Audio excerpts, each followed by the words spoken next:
Hey you, do you want to learn where, when, and how to buy Pokemon? Let's find out together.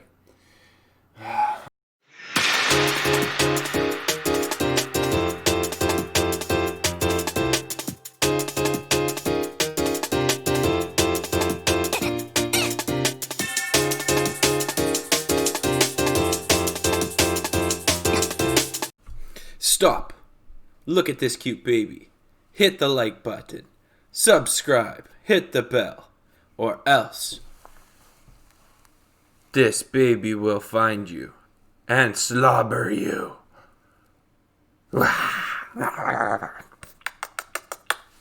Thank you guys. Bye.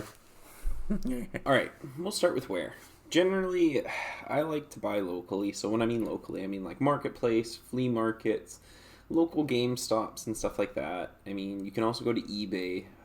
You want to warn buyers and sellers on that one. There's a lot of scammers, and I mean, it's definitely one of the easier ways to get scammed. So make sure you're being smart about your purchases and make sure that you're being smart with everything that you're doing. And yeah, um, next one is like going to your stores, the local stores that you trust. There's a lot of greasy store owners out there that are looking to rip you off. So I mean, definitely go to local ones that you trust the owner and build a good rapport with. Websites, I'm still pretty new to this. I haven't done it too often. I've usually just used it to buy usually just use it to buy sealed products. Looking to expand into different markets like the Japanese one and stuff like that. I'm thinking using websites a little bit more. So that's kind of generally where you can get them from. I'd also like to be able to get it from a distributor, but at the same time, that's a little bit tricky, and I know not everyone will be able to do that one, so I don't know if I'll touch too much on that one.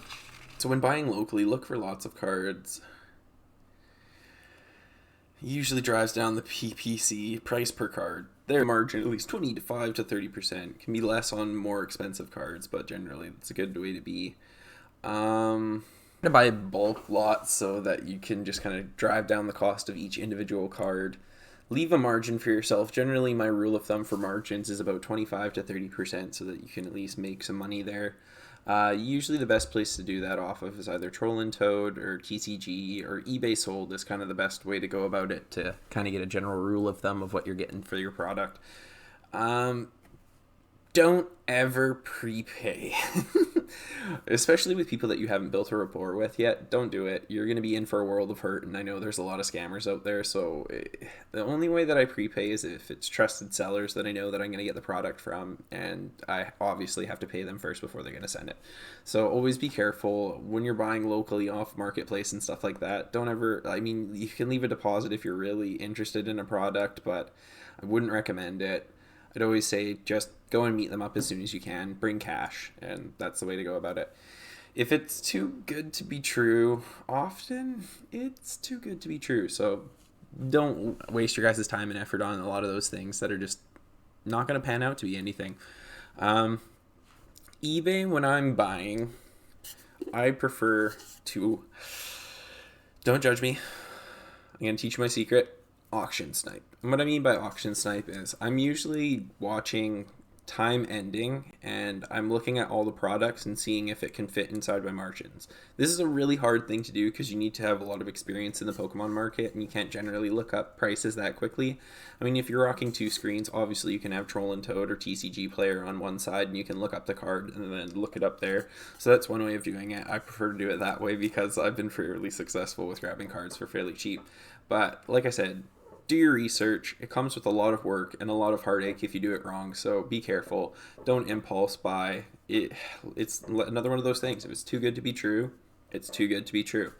So buy with a purpose. Don't sell yourself short, and yeah, don't put yourself into a situation where you're not going to be able to deal with the repercussions of it.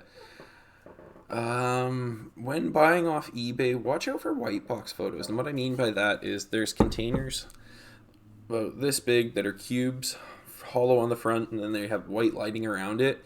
Those with Pokemon cards, you can't really see the whiting around the edges because it puts a white border around it, so you can't really see them very well.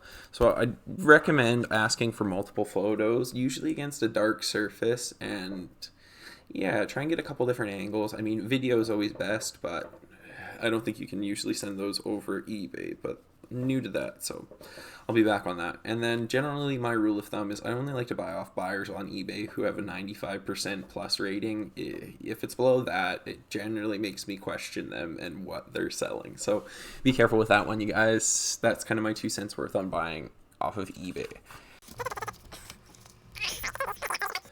When buying locally, look for lots of cards. Buying bulk usually drives down the PC, which is the price per card. Leave a margin at least 25 to 30%. Can be less on more expensive cards, but at the same time, don't sell yourself short. If you're putting in a lot of work, there's no need to jump on a card just for a small margin. I mean, if it's for the personal collection, that's different, but we're talking about buying for selling purposes.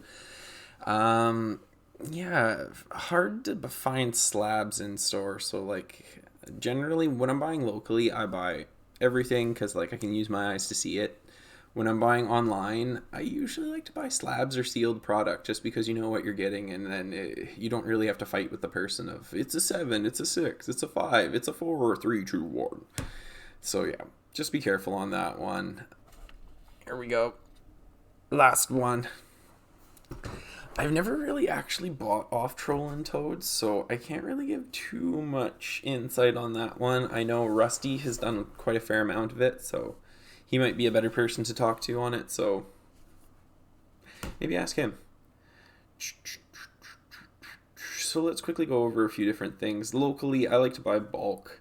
Single, raw, slabs, or lots or collections. Off eBay, I like to buy singles, and I usually auction snipe, but I prefer slabs because slabs are usually pretty good. But generally when I'm buying, I like to buy raw, and then I'm in the process of learning how to grade it myself so that I can make those margins and kind of make a bit more money on the stuff. Yeah. When I'm buying off of a store, it's more so if the price is right. Recently went to a store, they hadn't really caught up with the times on the prices, so I bought out a lot of their first edition stuff, which was pretty close to near mint, and then I'm going to be sending it off to grading to hopefully make some money off that one. But just be careful, don't believe the hype. Make sure you guys are doing your research. Anybody who tells you that you can make quick, easy money off of Pokemon is lying to you. It's really a lot of research, it's a lot of time and effort, so make sure you're willing to put in the work, because that's the one thing. It's just people will know if you don't put in the work, because it's easy to kind of tell. A lot of people have the assets and really the resources to find out the prices within an instant. It's super quick. You can type in the number into Troll and Toad right away and get a price, general understanding of how much it should be. So just be careful, you guys. Be safe. And as always,